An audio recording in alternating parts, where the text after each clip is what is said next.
Mesdames, Mesdemoiselles, Messieurs, chers abonnés, bienvenue sur la vidéo de Madame Rosie. Écoutez, les informations du Gabon n'arrivent pas de s'arrêter. Chaque fois, nous avons des nouvelles informations. Nous nous sommes réjouis très vite. C'est pour ça que je vous ai dit hier que je vais revenir lorsque j'aurai une nouvelle information. Mais pour ceux qui m'ont suivi ma première vidéo, ma première sortie, je l'ai quand même senti. J'ai dit que le peuple du Gabon avait fait un coup d'État, mais restons prudents. Parce que je n'avais pas senti vraiment cet engouement dans le discours de ces soi-disant libérateurs du Gabon. Maintenant, donc, nous avons écouté M. Ndo, qui reconnaît que ces militaires n'ont fait que le remplacement d'un bongo par un autre, par les autres. C'est-à-dire que la France-Afrique est derrière cette histoire. Ils ont eu la bénédiction de la France. Je l'avais pressenti. Le Gabon, voilà, nous a trompés. Le Gabon a menti. Le Gabon, vraiment, l'Afrique centrale, c'est une aberration, c'est une honte. Voilà les gens qui sont encore tombés sur les bottes de leurs dictateurs comme avant. On l'avait déjà comme de la France-Afrique. Ils n'ont fait que remplacer un bongo par les autres. C'est-à-dire que c'était une histoire totalement inventée. Dommage, nous l'avons dit, je l'avais pressenti. Ce que nous, on va dire par là au peuple du Gabon, de ne pas lâcher. Ne vous laissez pas tromper, ne vous laissez plus rouler sous la boue. Ne vous laissez pas faire. J'essaie de trouver toujours où le soleil est mieux. J'aime pas trop faire les vidéos avec les lunettes, mais là, je pense que en ce moment, c'est comme ça. Donc, peuple gabonais, levez-vous en masse. Ne vous laissez pas berner. N'acceptez pas cette transition qui est une transition de tromperie, une transition mafieuse. Là, c'est une occasion à jamais. Vous avez vu, ces militaires ont profité de vous. Ils vous ont laissé sortir sur les routes. Je le disais pas plus tard qu'hier que voilà qu'ils vous laissent sortir sans vous menacer, sans vous réprimer. Ça veut dire qu'ils veulent profiter de vous. Ils veulent profiter de leur réputation derrière le peuple. Donc c'est le moment où le peuple gabonais doit vraiment encore se mobiliser, encore se lever en masse et refuser cela. Vous savez, ils vous ont manipulé. Ils vous ont dit de vous inscrire sur les listes électorales telles que ça se passe chez nous au Cameroun. Vous l'avez fait. On vous a demandé de voter. Vous l'avez fait. Vous avez même eu à choisir un candidat unique. Ce qui est très bien. Je l'avais déjà dit que vous aviez une avance considérable par rapport à nous autres au Cameroun. Ne laissez pas donc votre victoire se faire voler. Soit vous exigez qu'on recompte les votes et qu'on installe votre président, oh là là, le soleil est vraiment fort, votre président, M. Ndo, soit alors l'annulation totale des élections. Ce que la France-Afrique continue à faire, nous, on va toujours dénoncer. Mais ce qu'ils oublient, c'est qu'ils ne peuvent plus arrêter le vent. Le vent de changement est parti. Même comme ceux de l'Afrique centrale, là, sont les vrais esclaves du colon. Parce qu'on a vu les vraies révolutions, on a vu les vrais coups d'État, on a vu garçon, comme je l'ai dit. C'est pour ça qu'au moment où le Niger avait fait le coup d'État, je n'ai pas arrêté que c'était vraiment garçon. Je suis sorti hier, ma sortie d'hier était vraiment avec prudence, avec des pincettes. Parce que lorsque j'ai entendu le discours de ces militaires, je n'ai pas écouté genre que nous sommes sortis pour remettre la souveraineté à notre peuple, soit genre il faut que c'est le peuple du Gabon qui puisse sortir de la France, il faut que le peuple du Gabon sorte de la France-Afrique. On n'a pas écouté ce genre de choses qui sont vraiment pour le peuple. Voilà donc, ce qui m'a encore fait tiquer, c'est que la France n'a jamais traité ces gens de jeunes. Il ne les a jamais, au contraire, la France n'a pas revendiqué ce coup d'État, la France a plutôt dit qu'elle était en train de suivre pas à pas ce coup d'État. Ça paraissait bizarre quand même. Donc, on ne se trompe jamais, le pressentiment a vraiment joué. Nous allons continuer à nous mobiliser, nous allons continuer à demander au peuple gabonais de rester un. Et n'oubliez pas que nous sommes tous avec vous, le peuple de l'Afrique est avec vous. C'est le moment, au départ, moi je n'avais pas voulu, je me posais bien la question quand ça commençait à papoter avec les votes, que ça allait servir à quoi la descente sur les routes. Mais je pense que c'est vraiment le moment de descendre sur les routes. Le peuple du Gabon doit descendre en masse sur les routes. Il ne faut pas arrêter, il ne faut pas qu'on vous vole ce que vous vous êtes donné tellement de la peine pour aller jusqu'au bout de ces élections.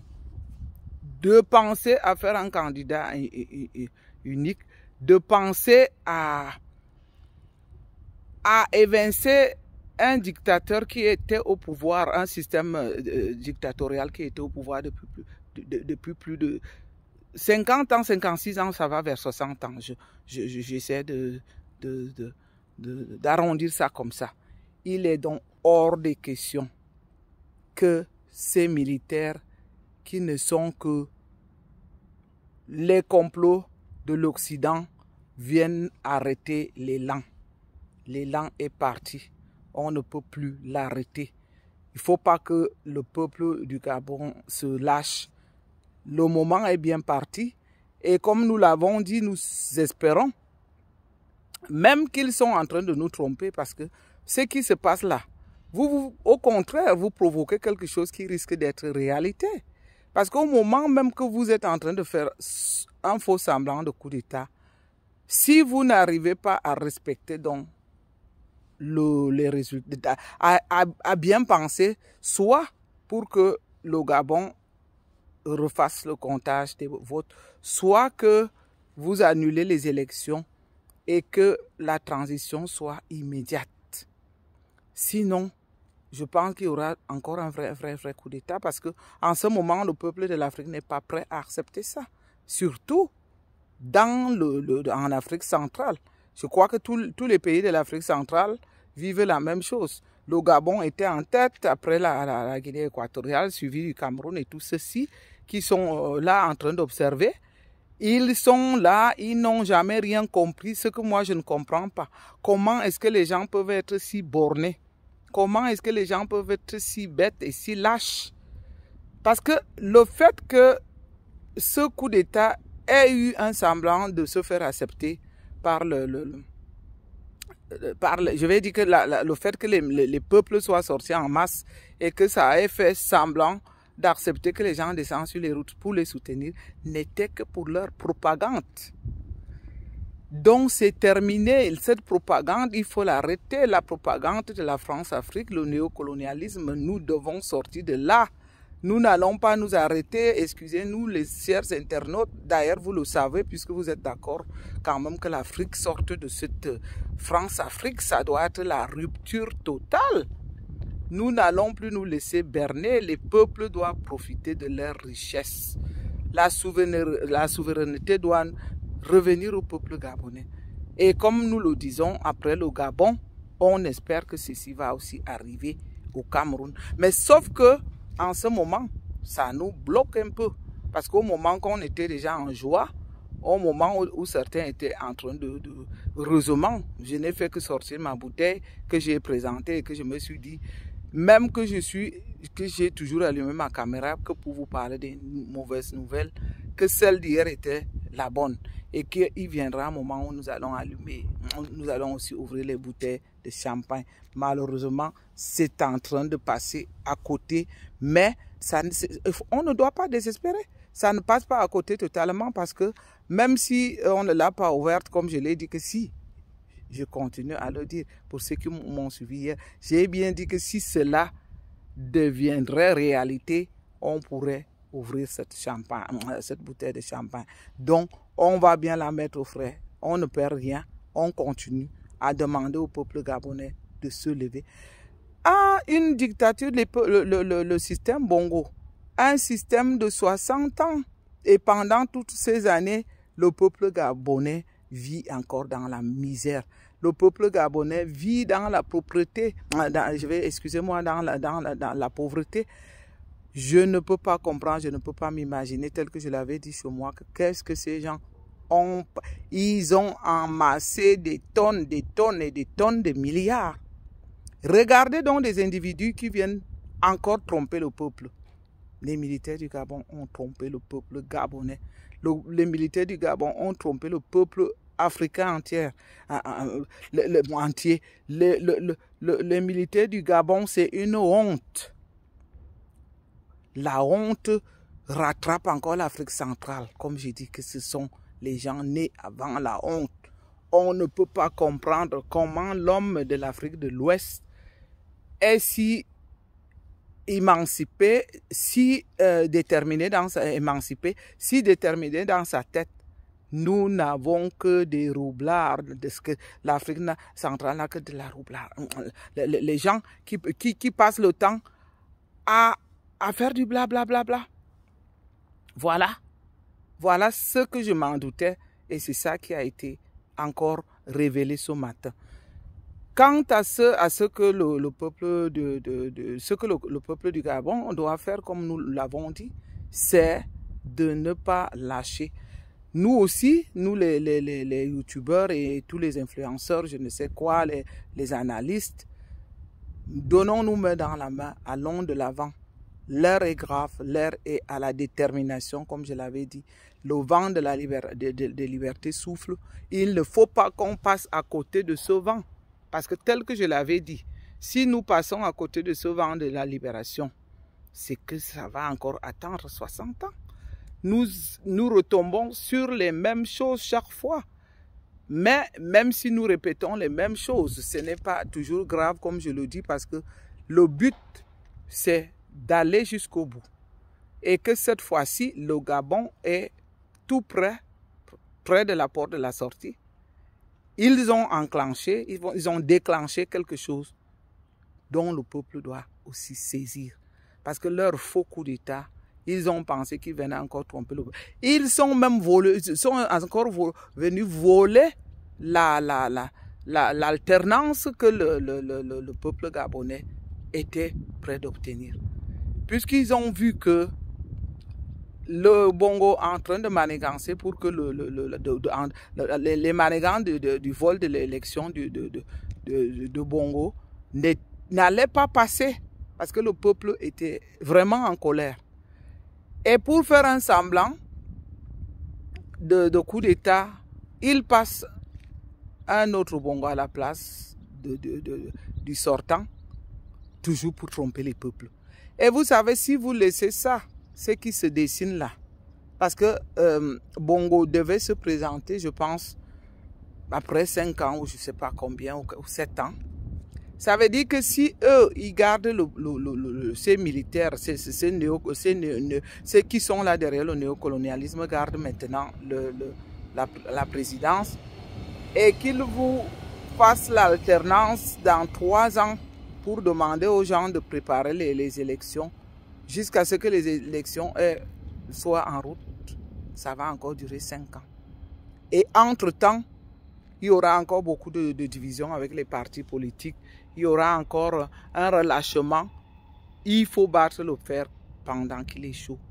L'heure est grave, l'heure est à la détermination parce que vous vous êtes tellement donné de la peine que le moment est important de rester debout, de ne pas lâcher.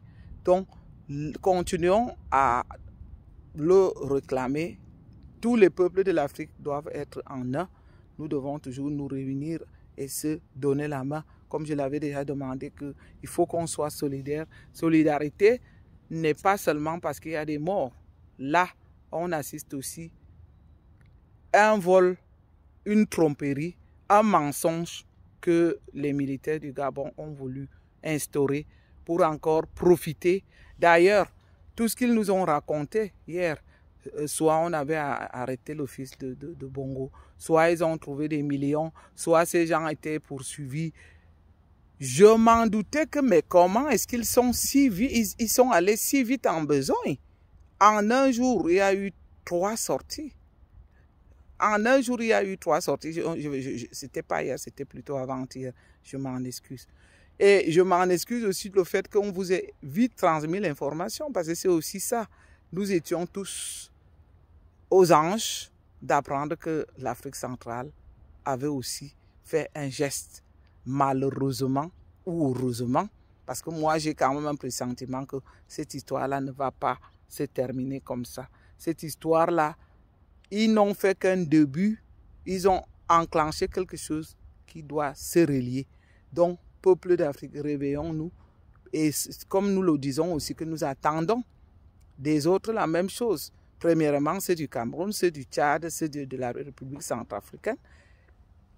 On ne sait pas si on peut rallier ceux de la Guinée équatoriale, parce que là encore, c'est un autre cas.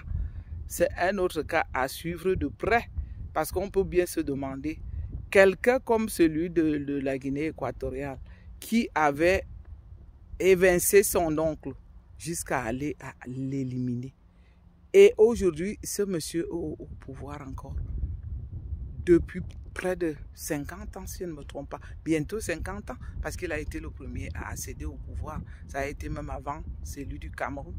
Mais comme ces gens peuvent être si possessifs, si égoïstes, si au moins pendant qu'ils restaient éternels au pouvoir, le peuple pouvait en profiter. On pourrait dire, est-ce qu'on n'aurait même pas eu besoin, je l'ai toujours dit, que si le peuple en profitait de quelque chose par rapport à ça, je ne pense pas que les peuples seraient en train de le revendiquer. Tous ces gens fonctionnent de la même façon, que ce soit au Cameroun, au Gabon, en République centrafricaine ou au Tchad. Le favoritisme. C'est-à-dire que les biens de la République sont exploités par une famille et ses amis. Une minorité qui exploite les biens de la République, une minorité qui se partage le gâteau, et pas pour une fois, pas pour un mandat, pas pour 2 mandats, pour l'éternité.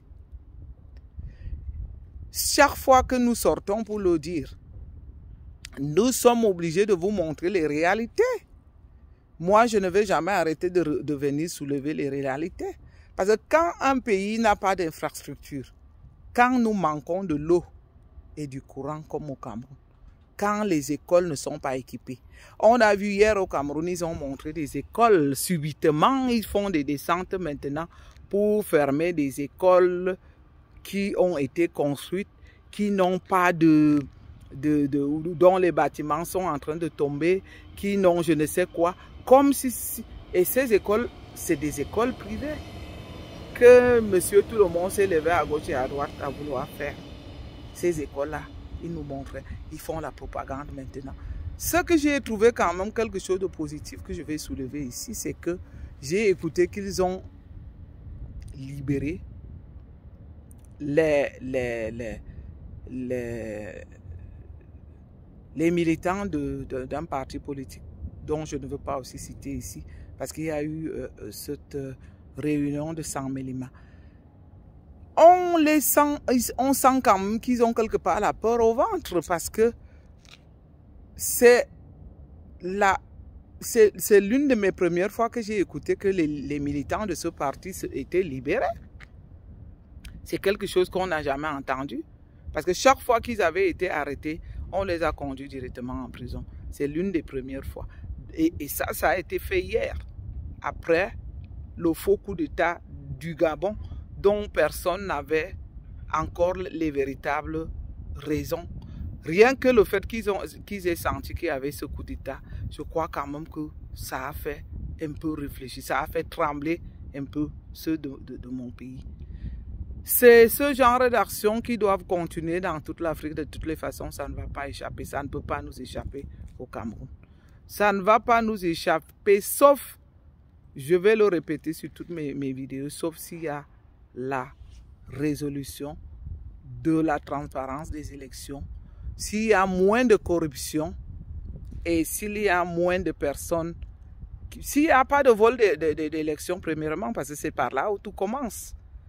Et je suis d'accord pour ceux qui ont dit que j'ai vu beaucoup d'internautes, des internautes qui ont écrit « Nous devons procéder ainsi en Afrique, vol d'élections égale coup d'État ». Oui, parce que ça nécessite. Parce que c'est vraiment des coups d'État qui ont une bonne raison. Parce que vous voyez, on ne peut pas aller faire un coup d'État dans un pays où il y a la vraie démocratie, où les gens ont véritablement, où ils sont passés par les urnes et que le vote a été consenti. Mais chaque fois que les gens essaient de voler, de truquer les élections, il faut vraiment que l'Afrique prenne cette résolution pour arrêter ça. Il faut arrêter.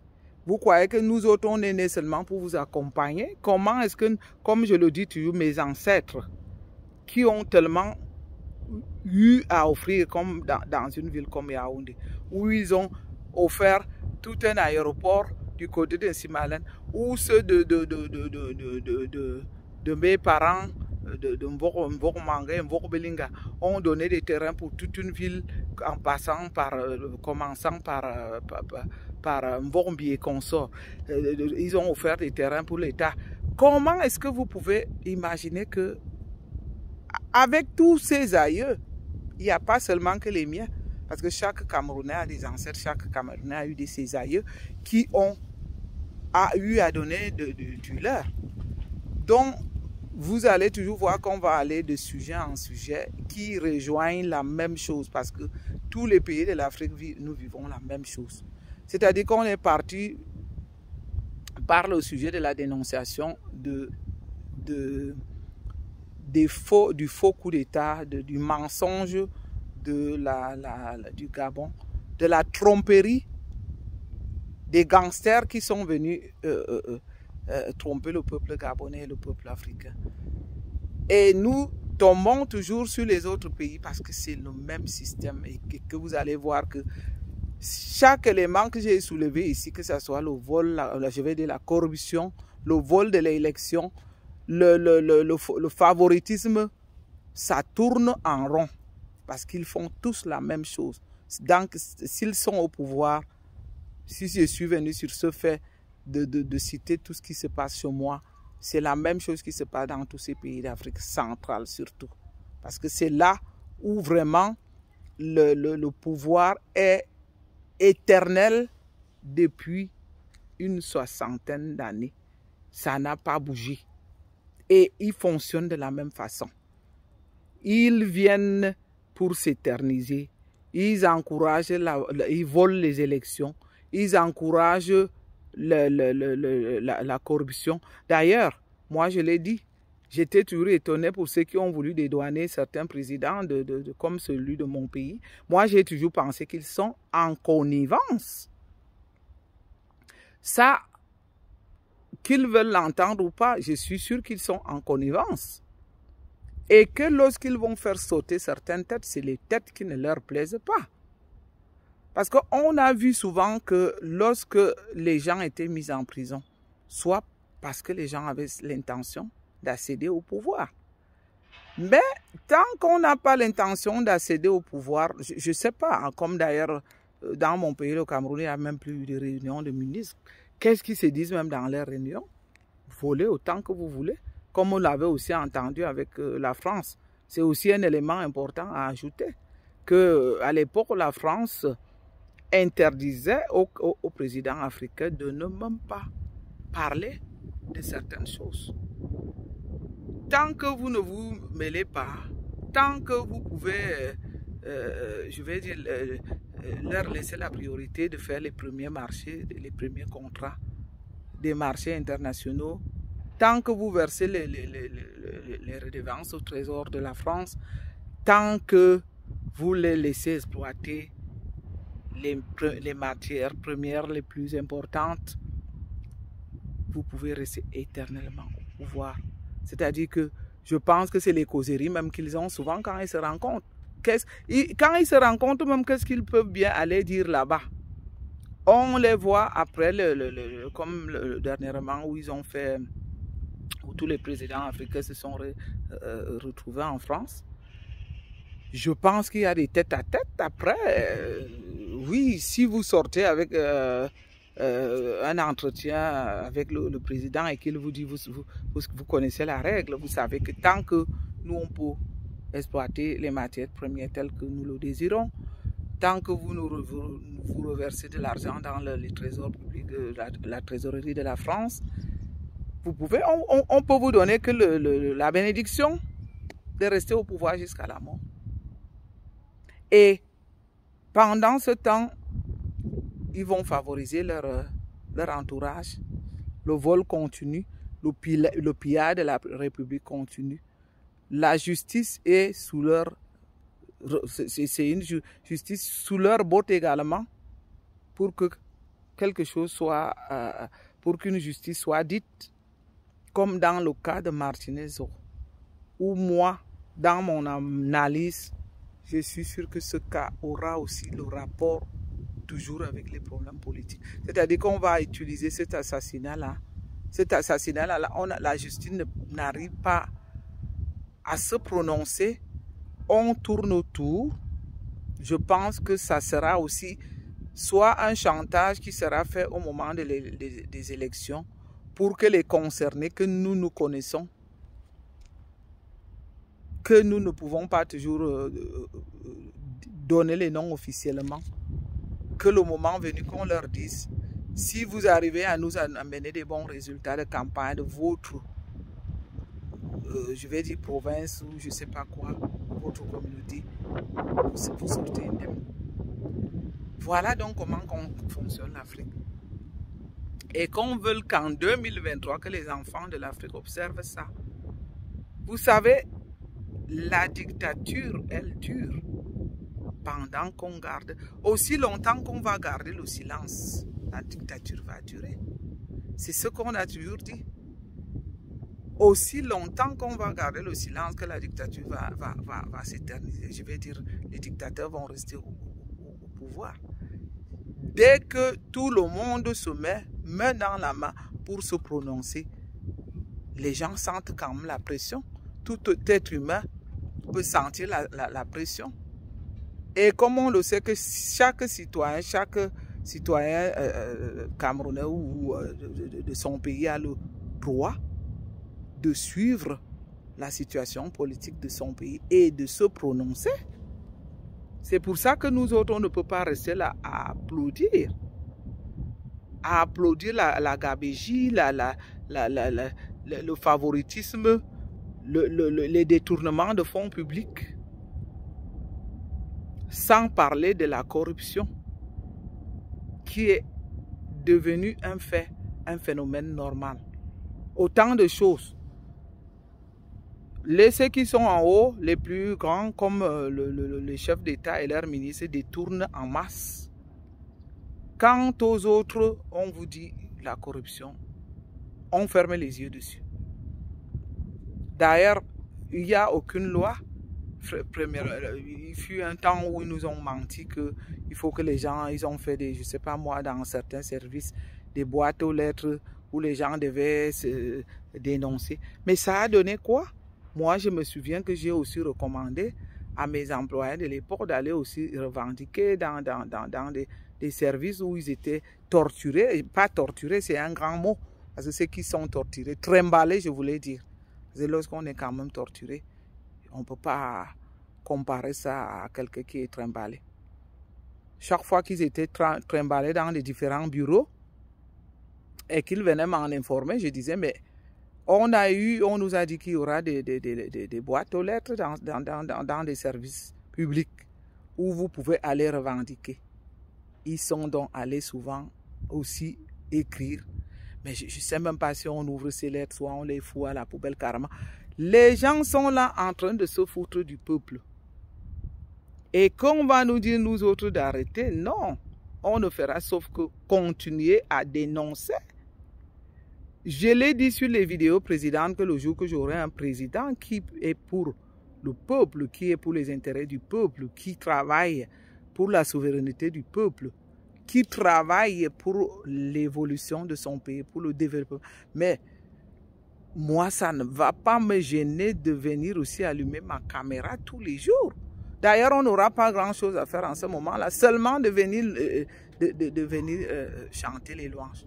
Oh, ce matin, on a écouté que telle école a été inaugurée, on a écouté que le service... D'ailleurs, excusez-moi de sauter souvent, de commencer une phrase et de sauter, c'est pour ne pas aussi oublier.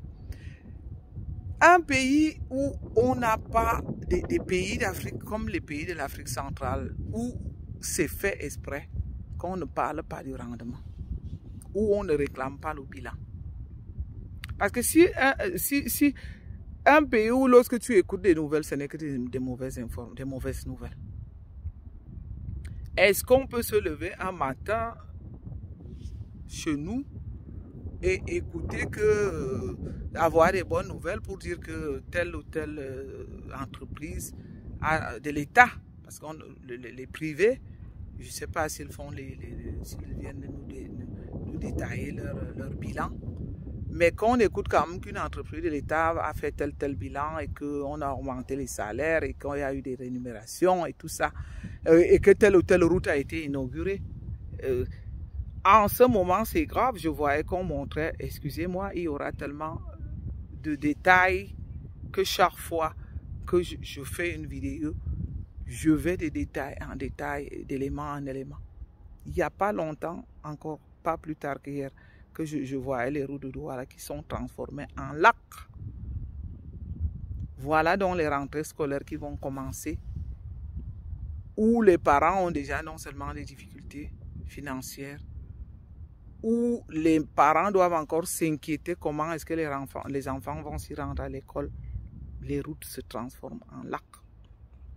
J'ai vu une maman qui venait parler. Ah oui, nous avons de l'inquiétude parce que nous savons que non seulement on a déjà des problèmes de finances et qu'on ne sait même pas si les enfants vont... À chaque fois, c'est la même chose. Chaque rentrée scolaire, les enfants pataugent dans les eaux pour aller à l'école. Dans mon cœur, je me disais toujours, mais c'est vous là qui allez encore voter, et même, excusez-moi, parce qu'il ne faut pas aussi vous indexer de toutes les façons que vous votiez ou que vous votez, ou que vous votiez ou vous ne votiez pas, c'est toujours la même chose. Les résultats sont truqués et c'est toujours le même parti qui gagne. Donc là encore, j'ai voulu moi-même encore dire du n'importe quoi. Parce que ce n'est même pas dit que tous ces gens qui sont en train de pleurer au Cameroun vont véritablement voter. Ce que nous on accuse, c'est ceux qui acceptent de se faire payer. Parce que nous savons que même si on sait que les votes seront trompés, truqués, tronqués, mais gardez au moins la dignité de ne pas acheter parce que vous ne pouvez pas accepter, vous laisser vous faire acheter pour un vote. J'ai écouté hier que l'inscription de la liste électorale était clôturée hier. Voilà donc que ça a été fait. Et comme nous le disons, que nous espérons que les partis politiques vont vraiment prendre le relais, vont se battre véritablement pour qu'il y ait une loi électorale transparente.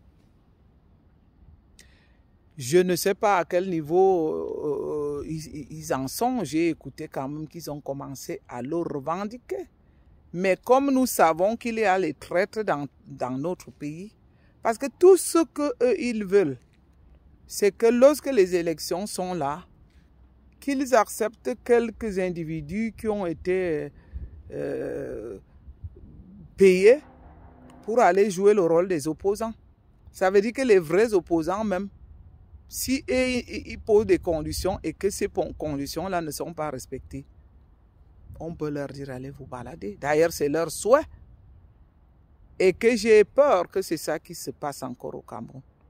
Parce que si les vrais opposants, comme je le dis que je ne viens pas faire la publicité des partis politiques ici, des vrais opposants que nous connaissons, n'arrivent pas à exiger un vote transparent, une loi électorale, ce qu'ils attendent, c'est que ces gens-là démissionnent. Et dès qu'ils ont démissionné, ils vont mettre leur guignol qui vont les accompagner. Tout ce que vous savez, à la fin, c'est devenu comme un jeu. Parce que pour montrer que nous sommes un pays démocratique, il faut qu'il nous fasse savoir qu'il y a eu quelques concurrents qui ont participé au vote. Alors, ils vont tout faire pour choquer les vrais opposants ou les faire abandonner. Et dès qu'ils abandonnent le vote, on va mettre, comme d'ailleurs avec les votes précédents, où certains opposants avaient refusé de participer. Donc, il faut déjà y penser. J'espère que mes chers opposants camerounais qui vont aller dans la course de l'élection de 2025 prévoient toutes ces choses. Parce que ça ne doit pas nous surprendre. Ça ne doit pas être à la dernière minute qu'à cause des conditions électorales qui ne sont pas bonnes, qu'on apprenne que tel ou tel parti politique a refusé de se présenter pour les élections. Alors là, si vous le permettez, c'est qu'il y a le chaos total. Tous les éléments que j'ai cités font partie du fonctionnement de l'Afrique, surtout l'Afrique centrale. Parce que si je sors du sujet de temps en temps pour analyser certains éléments, c'est que ça fait toujours partie de tout ce qu'on vit ensemble. Nous revenons donc encore sur le Gabon et nous pensons que le peuple gabonais est prêt, va rester debout aussi longtemps qu'il le faut. Parce que, vous savez, vous êtes, comme je l'ai dit, vous êtes tellement donné de la peine. Il ne faut pas venir abandonner à la dernière minute. Non. Je sais que ça fait des difficultés. On vous a coupé l'Internet. En ce moment, vous restez avec les frontières fermées. Ça chamboule un peu les habitudes de tous les jours. Ça bouleverse même le système, le fonctionnement des familles et tout ça. Mais non, souffrez une fois. Et d'ailleurs, comme je le dis souvent, que les Africains sont habitués à souffrir. Et que la souffrance qu'on vous inflige aujourd'hui n'est pas plus grave que celle que les Bongos vous ont infligée depuis 60 ans. Quand vous savez que beaucoup de gens ont été arrêtés arbitrairement, beaucoup sont morts dans les prisons comme au Cameroun, beaucoup sont en exil.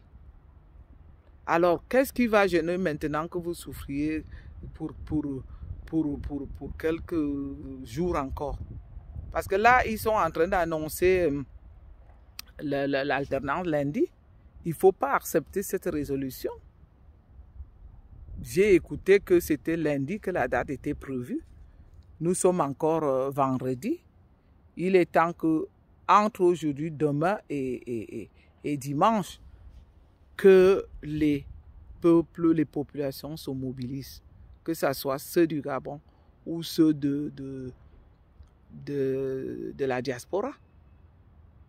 Qu'ils sentent vraiment que, en même temps, parce que aujourd'hui, les populations sont descendues sur les routes. Si ces mêmes populations continuent à descendre sur les routes, c'est vrai qu'il y aura une confusion. Et ils nous ont déjà montré le bon côté que les populations sont sorties pour les soutenir. Maintenant, quitte à nous de sortir, mais en brandissant vraiment des pancartes pour... Je ne sais pas comment est-ce que ça peut s'organiser. Il y a aussi M. Ndola qui est que j'ai failli oublier, le principal président qui a été... qui se serait fait élu parce qu'apparemment, c'est lui qui a été élu sur les urnes. Mais alors, ce monsieur Ndo, c'est le moment de vous battre. Battez-vous pour votre peuple, battez-vous. D'ailleurs, la victoire que vous avez eue, c'est la victoire du peuple. Vous ne pouvez pas je vous ai vu intervenir hier sur France 24. Moi, lorsque je l'ai entendu, c'était d'ailleurs lui qui a été annoncé que les militaires qui sont au pouvoir, c'est le cousin, le général qui a pris la place, que c'est le cousin. Et que c'était avec la bénédiction de la France. C'est à partir de là que j'ai tiqué un peu, mais comme j'ai été voir cette information assez tard dans la nuit, et que je ne pouvais pas tout de suite refaire une vidéo, c'était déjà, moi j'ai été la regarder assez tard, vers minuit, et que ce matin, il fallait encore me lever pour travailler. Je n'ai pas eu le temps, voilà que je viens faire une vidéo assez tardivement. Par contre, la nouvelle, quand leur faux coup d'État là a été tombé, c'était avant-hier. C'était pour moi, j'étais tout enjailli, j'étais contente en me disant que la nouvelle est tombée pendant que je ne travaille pas et que j'ai eu à faire des sorties. J'ai fait 3 petites vidéos, les unes après les autres. Celle-ci, si je n'avais pas travaillé, j'aurais dû la faire tôt le matin ou encore tard. Si je la faisais tard, je n'allais pas aussi être en forme au travail. Maintenant, j'ai choisi de la faire après mon travail. Heureusement aussi que les vendredis, je travaille quand même jusqu'à 14 h. Donc là, j'ai une fois anticipé ma pause que je prends pour faire la vidéo. Au lieu de la faire le matin, je ne l'ai pas fait. Je la prends maintenant pour faire la vidéo et pour la publier au plus vite. Donc, peuple gabonais comme tous les autres peuples de l'Afrique. D'ailleurs, nous vous disons, nous sommes de tout cœur avec vous. Nous sommes ensemble avec vous. Nous n'allons rien lâcher. La lutte continue. C'est pas le peuple africain a tellement souffert. Les enfants de l'Afrique n'ont jamais bénéficié de leurs richesses. Les enfants de l'Afrique n'ont jamais profité, ils n'ont jamais vécu heureux. Les enfants de l'Afrique vivent toujours dans la misère. Et ce phénomène encore de mépris, vous savez, les dictateurs de l'Afrique nous ont tellement méprisés. Mais dites-vous une chose, pour cette bande de militaires gabonais, vous serez tellement méprisés. Vraiment. Vous serez méprisés si vous n'arrivez pas à remettre la vraie souveraineté au peuple gabonais. Ça sera que du mépris. Non seulement que vous allez vous faire mépriser et ce mépris. D'ailleurs, on a beau parler, on revient toujours sur les mêmes mots. On sait que vous êtes les gens nés avant la honte.